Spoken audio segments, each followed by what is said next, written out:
साधु महात्मा ब्राह्मण गौ इनकी सेवा के लिए यदि आप सेवक खोजने जाओगे और यदि कोई सेवक मिल जाए, तो मैं अपनी बात कह दूं, इस बात को स्पष्ट समझिएगा, साधु महात्मा ब्राह्मण गौ की सेवा के लिए सेवक यदि कभी कोई मिल जाए तो ये समझना ये राधा रमन जी तो नहीं है, क्योंकि गौ ब्राह्मण संत सेवा के लिए ठाकुर जी तैयार बैठे रहते हैं। आपको पता है श्रीमद् भागवत में आज दसम स्कंद जब प्रारंभ होगा, वहां पर नंद बाबा ने दर दर जाकर के पुत्र रत्न की प्राप्ति के लिए यज्ञ किए हैं, लेकिन जब संकल्प होता था, ब्राह्मण कहते थे कि आप यज्ञ क्यों करवा रहे हो, तो वे कहते थे विष्णु आराधनार्थाय, हमको संतान क्यों चाहिए, हमको पुत्र इसलिए नहीं चाहिए कि मेरी संपत्ति का वारिस कोई होना चाहिए या मेरा कोई वारिस होना चाहिए, मेरे कुल खानदान को आगे चलाने वाला कोई होना चाहिए। नंद बाबा कहते हैं हमको संतान इसलिए चाहिए, मेरे शालिग्राम की सेवा मेरे बाद कौन करेगा, मेरे यहां 9 लाख गायें हैं, उन 9 लाख गायों का सेवक कौन बनेगा। वे कहते थे कि मुझे पुत्र नहीं चाहिए, मुझे ठाकुर जी की गौ की ब्राह्मण की सेवा करने वाला एक अर्चक चाहिए। तो ये नहीं कहते थे कि मुझे पुत्र चाहिए। बहुत ध्यान से सुनिएगा इस बात को। पुत्र की प्राप्ति की जब भावना होती है, भगवान पुत्र देते हैं, लेकिन भगवान से यदि ये प्रार्थना करें, हे ठाकुर जी हम हर साल कथा कराते हैं, हमें आप संतान ऐसी प्रदान करो जो हमारे बाद भी ऐसी कथा कराता रहे, ब्राह्मणों की सेवा करता रहे, संतों की सेवा करता रहे, बिहारी जी के मंदिर में जाया करे, वहां पर सेवा किया करे। यदि इन कामनाओं के साथ पुत्र रत्न की प्राप्ति करना चाहोगे, ठाकुर जी का अंश ही पुत्र बन के आएगा। हमारे पूज्य पिताजी महाराज के गुरुदेव, मैं कोई अपनी प्रशंसा के भाव से नहीं कह रहा, एक बात बता रहा हूं। हमारे पिताजी महाराज के गुरुदेव श्री मलुक पीठ वाले महाराज जी, श्री राजेंद्र दास जी महाराज जी के द्वारा सुना गया एक प्रसंग में बताऊं। अयोध्या कथा करने के लिए गए, 1 महीने की भागवत की कथा की पिताजी के पूज्य गुरुदेव ने। मैंने उनका दर्शन नहीं किया, मैं 5 महीने का था, तब ठाकुर जी के चरणों को प्राप्त हो गए।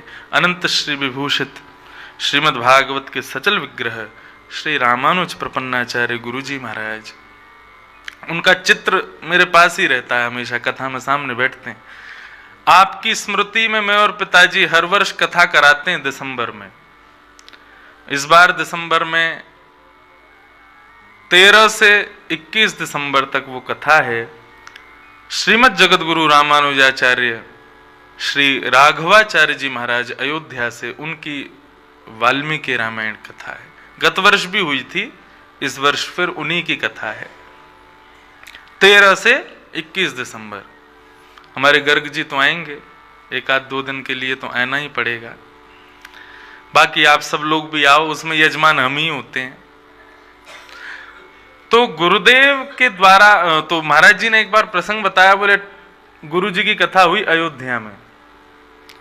तो अयोध्या में कथा के बाद, 1 महीने की कथा के बाद में जिन महात्मा ने कथा कराई, उन्होंने गुरु जी से कहा, गुरु जी दक्षिणा में क्या क्या प्रदान करें।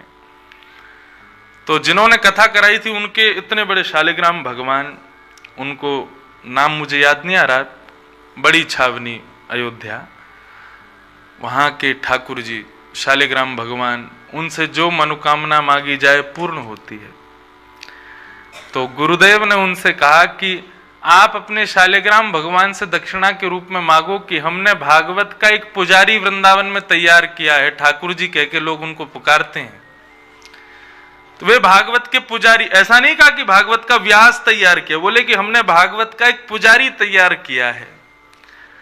अब उस पुजारी की सेवा अनवरत चलती रहे, उस पुजारी के बाद एक और पुजारी भागवत का घर में उत्पन्न हो, ये शालिग्राम भगवान से आप प्रार्थना करो।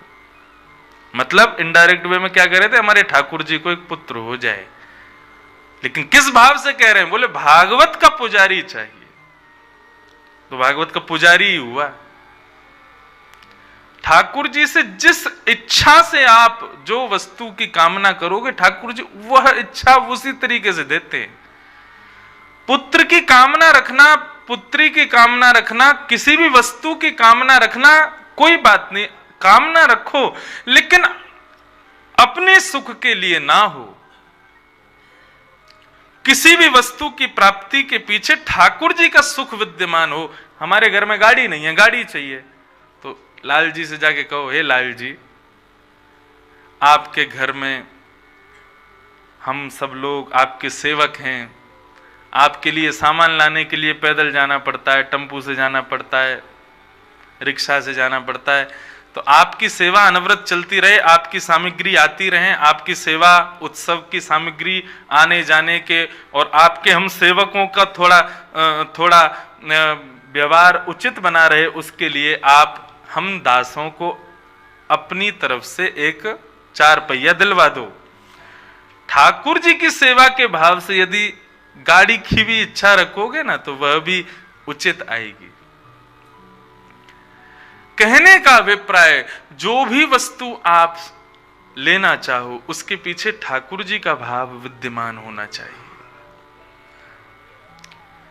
नंद बाबा ने पुत्र की प्राप्ति की कामना रखी, लेकिन मन में एक ही इच्छा थी, क्या? विष्णु आराधनार्थाय।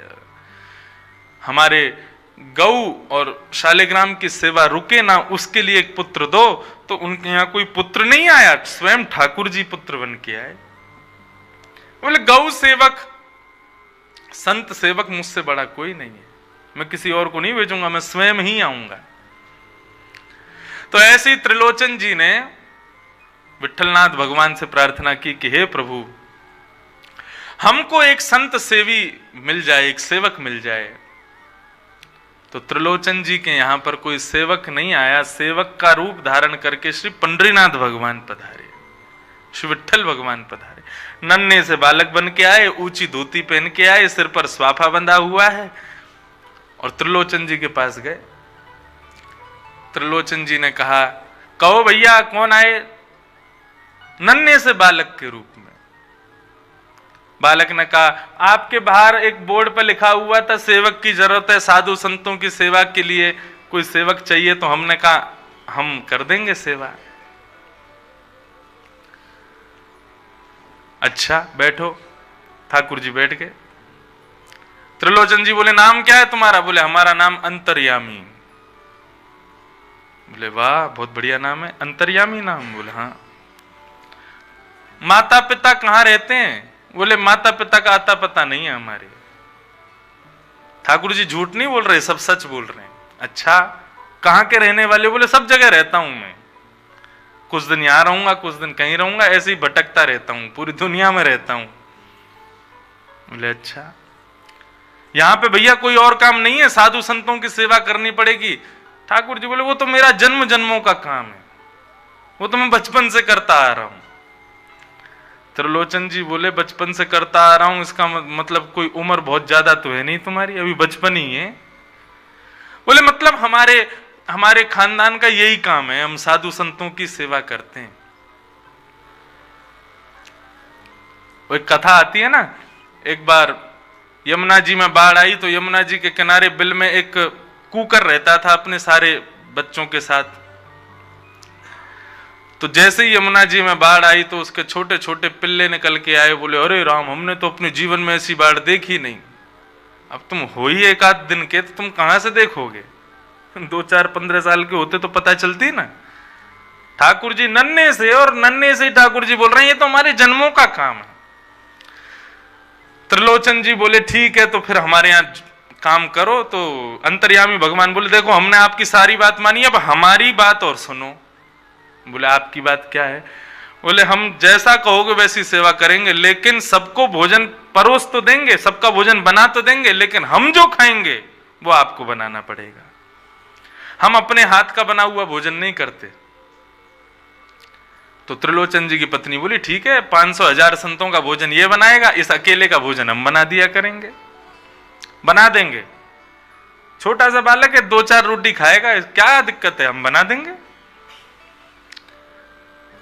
ठाकुर जी बोले, दूसरी बात यह है कि हम कितना भी भोजन करें, आप कभी ऐसा नहीं बोलना कि देखो कितना खा रहा है, कितना पेटू है। अगर आपने ऐसा बोल दिया कि भाई बहुत खाते हो, तो मैं घर छोड़ के चला जाऊंगा, उसी दिन जॉब छोड़ दूंगा।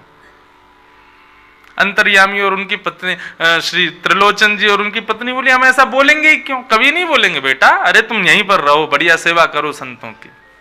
अब तो बोले ठीक है। दूसरे दिन से महाराज ठाकुर जी सुबह सुबह तैयार हुए, कढ़ाई लेकर के सब्जी बनाना शुरू की। स्वयं काट रहे हैं, स्वयं बना रहे हैं, स्वयं छोंक लगा रहे हैं, स्वयं रोटी बना रहे हैं, बेल बाल के सब बिल्कुल तैयारी रखी। संतों की अब आना जाना थोड़ा कम हो गया था क्योंकि भोजन इतना स्वाद से बनता नहीं था। आज 200 संत आए महाराज, ठाकुर जी बना रहे हैं, ठाकुर जी खिला रहे हैं, ठाकुर जी परोस रहे हैं। संतों ने कहा भैया बड़ी सुंदर सब्जी, बड़ी सुंदर रोटी, ऐसी पतली पतली रोटी, इतनी स्वादिष्ट खीर। अरे भाई त्रिलोचन जी क्या हो गया, इतना बढ़िया स्वाद भोजन कब से बनने लगा? बोले अरे नया नया सेवक आया है, बहुत बढ़िया भोजन बनाता है।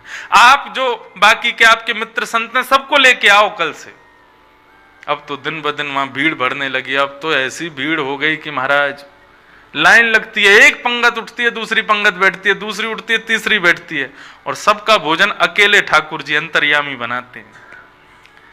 इतनी द्रुत गति से काम करते हैं, एक समय में रोटी बन रही है, एक समय में सब्जी बन रही है, परोसाई भी कर रहे हैं, सब अकेले संभालते हैं।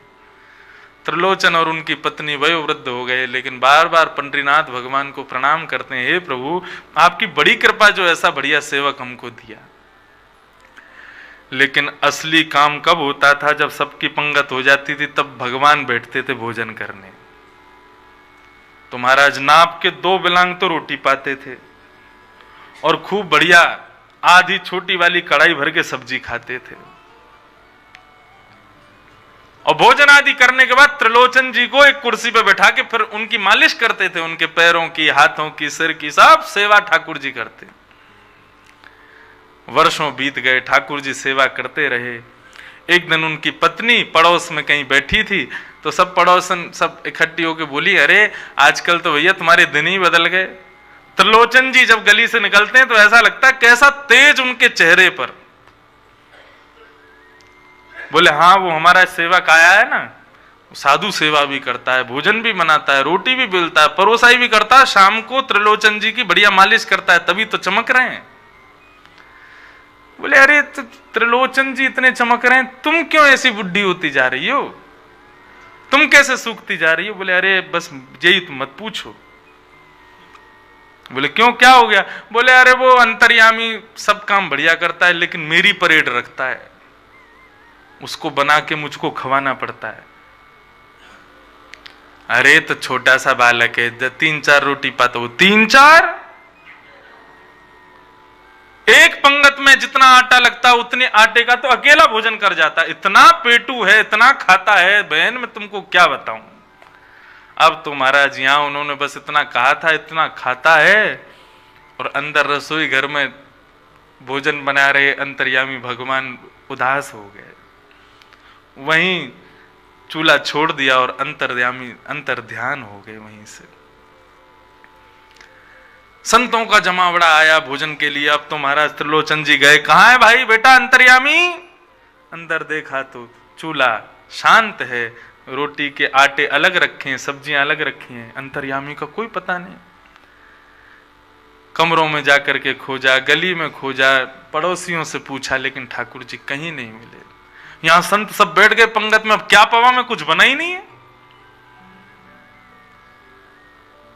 त्रिलोचन जी रुदन करने लगे, मेरा अंतर्यामी कहां चला गया। खोजते खोजते खोजते खोजते पंडरीनाथ भगवान के मंदिर में गए, पंडरीनाथ भगवान के सामने हाथ जोड़ करके बैठ गए, हे ठाकुर जी हम तो उसमें ही आपका दर्शन किया करते थे, हमसे कोई अपराध हो गया, कोई अपमान हमसे हो गया, हमारा अंतर्यामी कहां चला गया। त्रिलोचन जी ने अपनी पत्नी से कहा, देवी उसने जो शर्त रखी थी कहीं उसका उल्लंघन तो नहीं किया? तुमने कहीं उसको बहुत खाने वाला या पेटू ऐसा कहकर के तो नहीं बुलाया? बोली नहीं मैंने तो ऐसा नहीं मैंने कह तो दिया था। बोले किससे कहा? बोले पड़ोस में बात हो रही थी तो वहां मैंने बोल दिया कि भाई वो वो हमारे यहाँ अंतर्यामी आया है, बहुत खाता है। त्रिलोचन जी रुदन करने लगे, बोले देवी बहुत बड़ा अपराध हो गया हमसे। श्री पंडरीनाथ भगवान के चरणों में जाकर के त्रिलोचन जी रुदन करने लगे, जैसे ही अश्रु बिंदु नीचे गिरे हैं।